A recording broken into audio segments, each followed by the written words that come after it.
नमस्कार रामराम मंडळी. हा व्लॉग खूप स्पेशल आहे.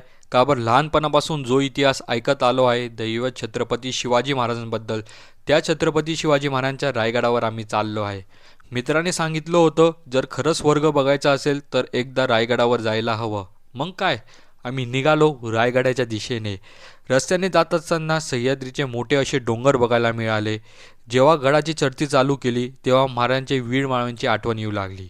जो इतिहास आपण वाचला आहे, सुभेदार तानाजी मालुसरे, बाजीप्रभू देशपांडे, येसाजी खणक, जिवाजी माले अशा वीर मावळ्यांची आठवण येऊ लागली. आणि गड किल्ले याच्यासाठी बघायचे की किल्ले हे आपले महाराज आहे.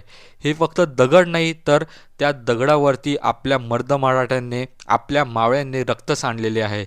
जेव्हा आम्ही रायगडावर पोचलो आणि छत्रपती शिवाजी महाराजांचे दर्शन घेतले तेव्हा मित्राचे बोल आठवले. का बरं, खरंच आम्हाला स्वर्ग बघायला मिळाले. सेवेचे थाई तत्पर्य हिरोजी इंदुलकर ज्याने हे गडकिल्ले बांधले आहे. आणि महाराजांचे गड किल्ले हे फक्त पाहून येण्याचे नाही, तर काहीतरी घेऊन जाण्याची गोष्ट आहे, हे लक्षात असू द्यायची. नंतर आम्ही छत्रपती शिवाजी महाराजांचे समाधीस्थानाकडे जाऊन त्यांचे दर्शन घेतले. प्राचीन मंदिरात जाऊन महादेवच्या प्राचीन पिंडाचे दर्शन घेतले.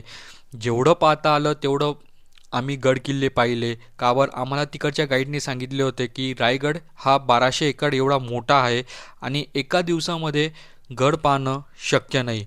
म्हणून काय, आम्ही परत येणार आहे स्वर्ग पाहायला. बोला छत्रपती शिवाजी महाराज की जय.